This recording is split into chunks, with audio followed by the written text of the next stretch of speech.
Here's the deal. We all have experienced rejection at some point in our lives, and to be honest, they hurt so bad. So today, we are going to look on the idea of rejection and how to deal with it properly. Rejection can be defined as the act of pushing someone or something away. One may experience rejection from one's family of origin, a friend, or a romantic partner, and the resulting emotions can often be painful. Rejection might be experienced on a large scale or in small ways in everyday life. There are 4 types of rejection: the unspoken rejection, the flat-out no rejection, the nicely worded no rejection, and lastly, the no with suggestions for improvement. So why do we experience rejection? Well, some people are just afraid to make commitments or decisions that they feel will hurt them or make them uncomfortable. There are also other cases because of bad timing. When your timing is off, they do not have a choice but to reject you instead. It can even also be because they just don't like you, and that's perfectly okay. Not everyone will like you, and you won't certainly click socially with everyone else. There are tons of rationale behind all of this painful rejection, and you know what? It's okay, because we all felt the sting of it. So how does rejection affect our emotional wellness? First of all, rejection hurts our self-esteem. When it is destroyed, we lose confidence as an individual, which can be shattering for personality development. When self-respect dissolves, the need to belong is gone. Rejection affects our need to belong very badly. We all want to be a part of a group, and acceptance will boost our survival. But rejection hurts that area and we cease to live. We may choose to end ourselves as well. Rejection can also affect our wellness by causing inability to receive love. When someone who is significant in our lives has rejected us, it makes us feel unworthy. It establishes a root belief that if we are unworthy, we are unlovable. Therefore, we are unable to receive love. Withdrawal could also be because of rejection. Because we feel vulnerable in the presence of others, we feel there is safety in isolation. Our natural tendency, therefore, is to withdraw from the mainstream of society. Some emotional risks of rejection also include an increase in negative emotions like anger, anxiety, depression, jealousy, and sadness. Now, what about our other dimensions of wellness?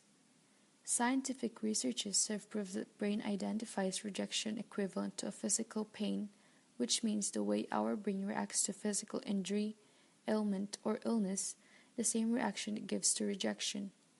Rejection affects the same areas of the brain as that of the physical injury. MRI studies have shown that neurologically, brain reacts in a very similar manner to rejection as it does for physical pain, hence rejection hurts so much. Behavioral ramifications also include negative effects on sleep quality and immune system function. It also increases aggression and makes you more likely to cheat, procrastinate, and choose less healthy behaviors. Spiritual risk includes mislead to beliefs. Rejection results in you being double-minded. Double-minded is in a way that you have 2 minds and you have trouble making up your mind. You are like a wave of the sea, thrown here and there by every wind that comes. This means you are easily controlled by circumstances and feelings, and you are afraid to take wrong or not perfect choice. It can also cause a separation from God, yourself, and others. If you have experienced rejection, you may soon also feel that God has rejected you and pull away from God, or you are constantly afraid that He will reject you. That's exactly what condemnation is. Condemnation is a fear of rejection. When you believe in the lie of rejection, you can easily reject yourself as well. Rejection makes you pull away from other people. The devil wants you to experience and be rejected, for it's the main thing that will separate you from love, both from God and from others, and also be able to accept and love yourself. In addition, refusal could also risk your intellectual wellness by temporarily lowering your IQ level, reducing your performance on difficult intellectual tasks, and can contribute to poor impulse control.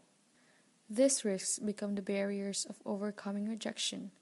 Some of the barriers are also from fear, suspicion, withdrawal, self-rejection, and many more.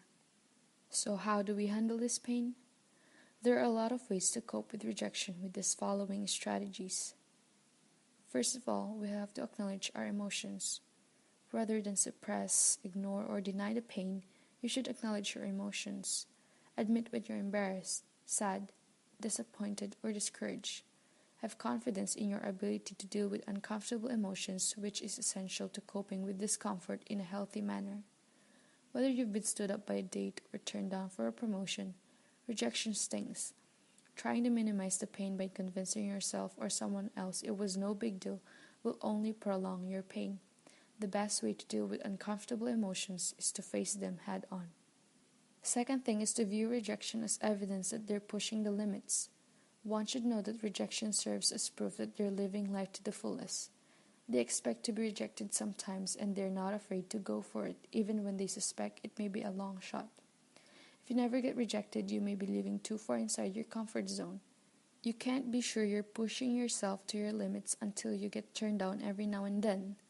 When you get rejected for a project, passed up for a job, or turned down by a friend, you'll know you're putting yourself out there. At least you tried.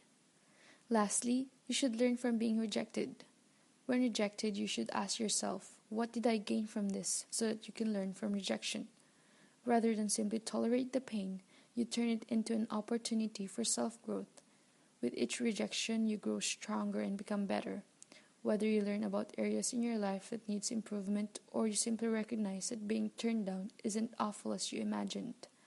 Rejection can be a good teacher. Use rejection as an opportunity to move forward with more wisdom. Before we end this video, here are some key determinants of why some people might get rejected. It may be because of employment, gender, culture, social network support, education, and so on. But remember, whether you have experienced all of the pain of refusal, do not let it get the best of you. The way you choose to respond to rejection could determine the entire course of your future. It is not always your fault, so do not be hard on yourself.